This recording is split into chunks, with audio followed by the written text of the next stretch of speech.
याचा अर्थ तर स्पष्ट आहे की मराठी भाषेचे विरोधक हेच आहे. कारण बातों के भूत लातों से मानना पड़ता है उनको. कारण यांना बात कळतच नाही तर म्हणून लाता माराव्या लागतात आणि त्या एक भावना असतात असं मला वाटतं. आणि म्हणून निशिकांत दुबेंनी यावं ना. स्वागत तुम्ही करणार तर आम्ही स्वागताला येऊ ना तुमच्यासोबत. निश्चित येऊ. उद्धव ठाकरे यांच्याकडे काय खोके कमी आहेत का असा सवाल मुख्यमंत्री देवेंद्र फडणवीस यांनी एका वृत्तवाहिनीच्या मुलाखतीत केला. आमदारांशी संपर्क तुटला होता, ठाकरे कबूल का करत नाही? यांचा फार संपर्क आहे का?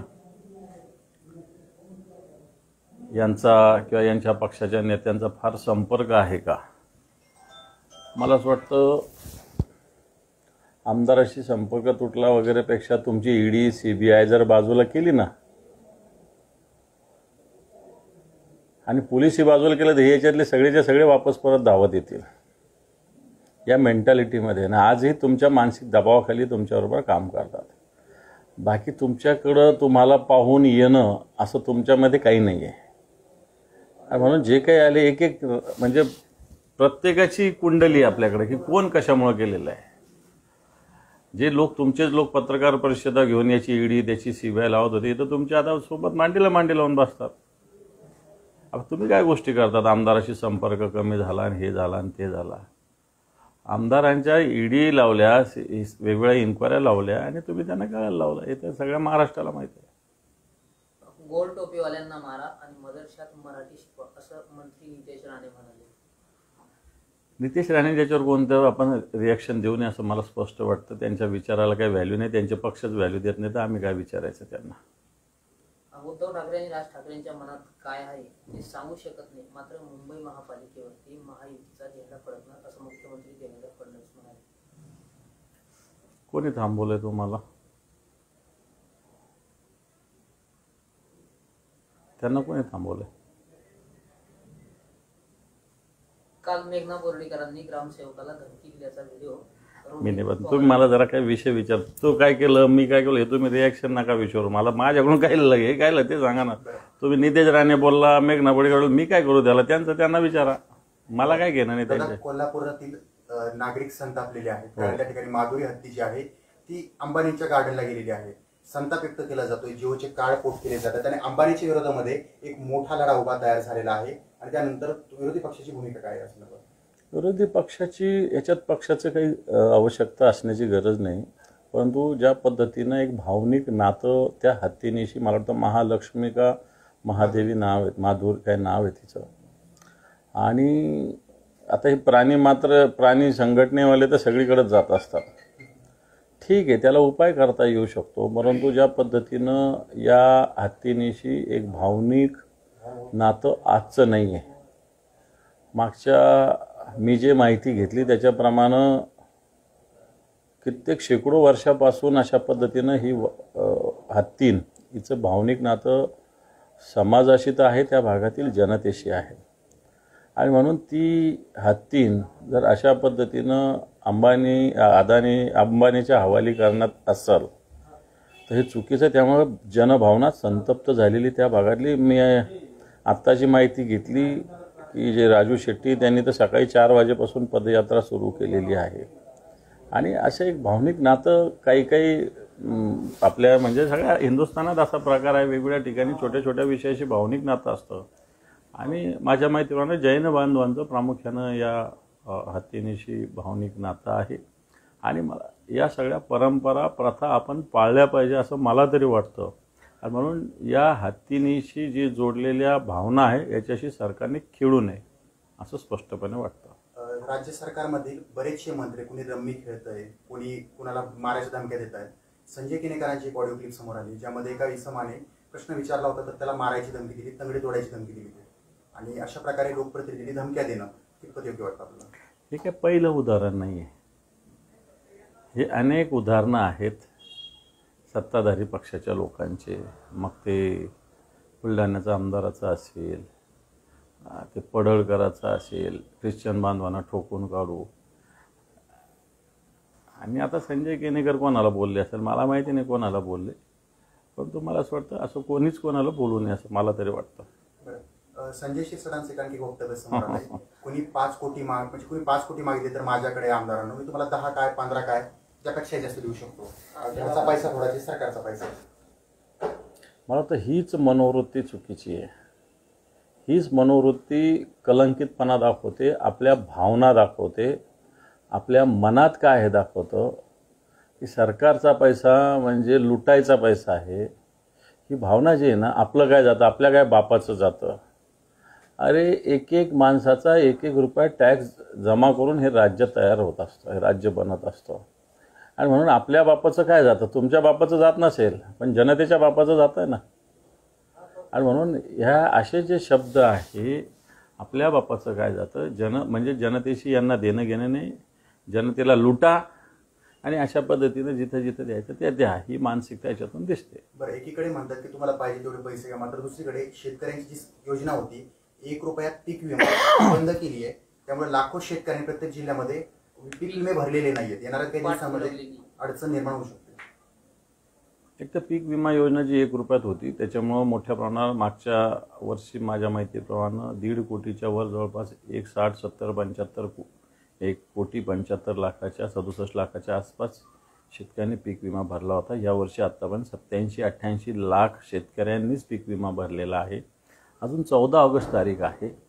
निश्चित 1-1.25 कोटी शेतकरी विमा भरतील. आणि याच्यात चांगली गोष्ट अशी की मराठवाड्यातल्या शेतकऱ्यांचं प्रमाण याला जास्त आहे, पश्चिम महाराष्ट्र आणि कोकणातल्या शेतकऱ्यांचं प्रमाण कमी आहे. यालाही कारण आहे कारण मराठवाडा असो विदर्भ असो या भागात पिका पाण्याच्या विषयी एक अनसर्टनिटी ज्याला म्हणता येईल, ज्याला विश्वासार्हता नाही आहे. पाऊस कधी पडेल नाही पडेल, वातावरण कसं असेल, आणि म्हणून या कारणामुळं शेतकरी पीक विमा मोठ्या प्रमाणावर घेतात. परंतु 1 रुपयाचा फायदा निश्चित होता, परंतु याचा गैरफायदा अनेक शेतकऱ्यांनी घेतल्यामुळे बहुधा सरकारने बंद केली असावी.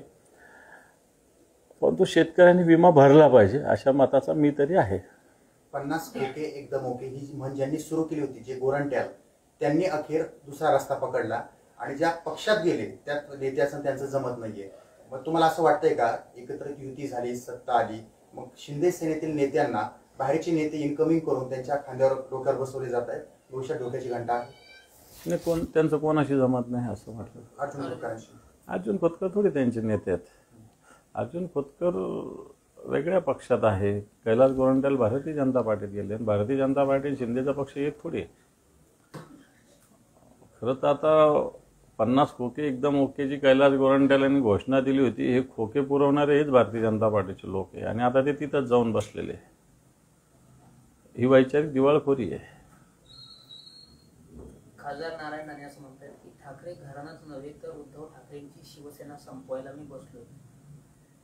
अशा कित्येक पिढ्या येतील आणि जातील. तुमच्यासारखे असे 2 दिवसात सुनता करून आले लोक काय करणार? तुमचेच पक्ष तुम्हाला विसर्जित करावे लागले, स्वतःचे पक्ष तुम्हाला विसर्जित करावे लागले आणि तुम्ही आमच्या पक्षाच्या गोष्टी करता का? स्वतःचे पक्ष तुम्हाला विशीला टांगावं लागले, स्वतःचे पक्ष स्थापन केले, विसर्जित केले लागले. उद्धव ठाकरेंचा पक्ष जिवंत, 20 आमदार आहेत, 9 खासदार आहेत, परिषदेमध्ये 7 आमदार, 27 आमदार आहे आणि 10-12 खासदार आहे. असा पक्ष शिवसेना संपवण्याचा अजून कोणता या माईचा लाल या पृथ्वी तलावर जन्मलेला नाही. नारायण राणे तर किस जाडकी पत्ती. तुम्ही काही दिवसांपूर्वी संभाजीनगरला किंवा जायकवाडीच्या पाण्यासाठी आंदोलनं केले, सर्व पक्ष एकत्रित आलेले होते. मात्र काही दिवसांपूर्वी जायकवाडीचं पाणी सोडलं तर राधाकृष्ण विखे पाटील आलेले होते, त्यांच्या हातून पाणी सोडलं गेलं. तर त्यांच्या या भूमिकेला विरोध केला जातोय, कारण ज्यांनी विरोध केला पाणी देण्यासाठी तुम्ही त्यांना पाणी का सोडलं?